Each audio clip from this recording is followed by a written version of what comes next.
In all of our earlier examples where we found the domain and range of a function together, we are using the graph of a function. However, we know that functions can be represented in a couple different ways. Functions are most often represented graphically, using an equation, or using a table of data. And so in our next couple examples, I want to talk about how to find the domain, and we won't worry about the range, but just the domain of a function from its equation. Finding the range from the equation is a bit more difficult of a task, and that's not something we're going to ask ourselves to do. So there's a couple things we have to remember or keep in mind when we're trying to find the domain of a function from its equation, and here the function we are working with in this first example is f of x equals 1 over x squared minus 9, and we have to remember the domain is the set of all inputs or x values, and this is going to be the set of all x values that we can actually plug into our function's equation and get an output that makes sense. So there's a couple things we have to watch out for to help us figure out what the domain of a function is from the equation.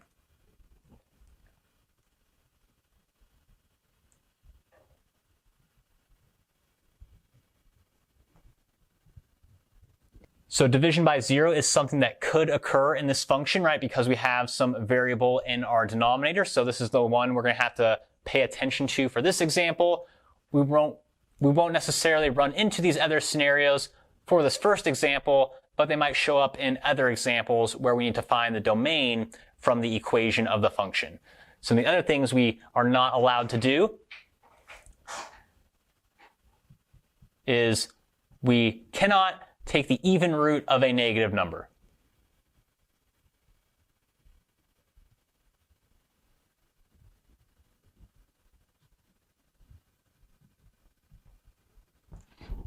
So we cannot take the even root of a negative number, and what we mean by an even root is like a square root, a fourth root, a sixth root, an eighth root, a root that corresponds to an even number. We can take the odd root of any number, including the negatives, right? You can take the cube root of -8, -1, or any negative number. That works just fine. It's the even roots we have to be careful for, but there's no square roots or radical signs showing up at all in the equation of our function, so this isn't going to be an issue for this example. And we may add to this list as time goes on, but the third thing we want to watch out for, at least for now, is that we can't take the logarithm of a negative number or 0.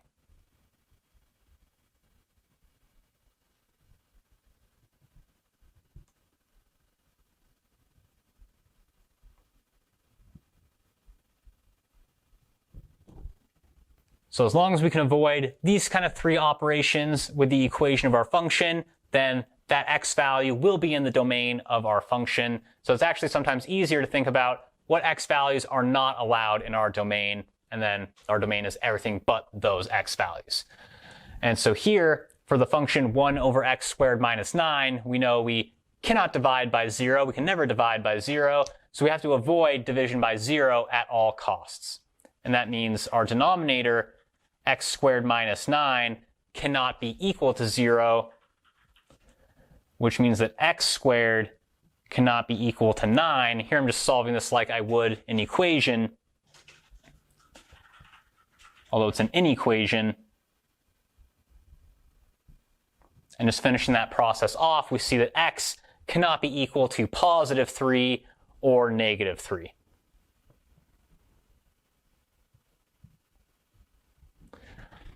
So this is probably the quickest way to describe the domain of our function 1 over x squared minus 9. X cannot be equal to +3 or -3. But if we want to use some of our other notations, like maybe interval notation, our domain would be the open interval from -infinity up to -3, that first x value we have to avoid, in union with the interval from -3 to +3, going up to that other x value we have to avoid. And then we can do anything to the right of that last x value at +3. So another way to describe our domain using interval notation is seen here. So finding the domain of a function from its equation can get kind of crazy depending on how complicated the equation is and how many of these operations are combined or composed together. But we shouldn't look at anything significantly more difficult than maybe just one or two of these rules being broken at the same time. All right, let's go ahead and do another example together of finding the domain of a function from just the equation of the function, and we're not interested in finding the range here. And so now our function is 1 over the square root of the quantity 5 minus 3x. So remember, the things we have to think about and avoid are division by 0, taking the even root like the square root of a negative number, and taking the log of a negative number or 0. Well, there's definitely no logarithms involved in the equation for our function, so we don't have to worry about this last issue. But we do have a variable in our denominator, so we have to worry about division by 0. And we also have a square root in our function as well, so we have to avoid taking the even root of a negative number. And so all of our issues are really kind of consolidated down here in our denominator. So we know we cannot divide by 0. So that means 5 minus 3x cannot be equal to 0. And we also need to make sure that thing underneath our square root, our radicand, if you will, has to be positive as well. And so that quantity 5 minus 3x has to be greater than or equal to 0 to avoid taking the even root of a negative number. But if we think about that first condition where 5 minus 3x is not allowed to be equal to 0, then we can really consolidate or combine these conditions together. So after combining those two conditions together, we see the real condition that has to be met in order for an x value to be allowed in our domain is that x has to be such that 5 minus 3x is greater than 0. As long as this happens, then that quantity 5 minus 3x, which ends up underneath our square root and in our denominator, will never be 0 or negative, so everything will work out fine. We don't want to leave our domain as this unsolved inequality. We should definitely go ahead and solve it. So if we want to solve it, we can add 3x to each side and then divide both sides by 3. Remember, we're not dividing by a negative, so we don't have to flip that inequality sign. And so here is our domain.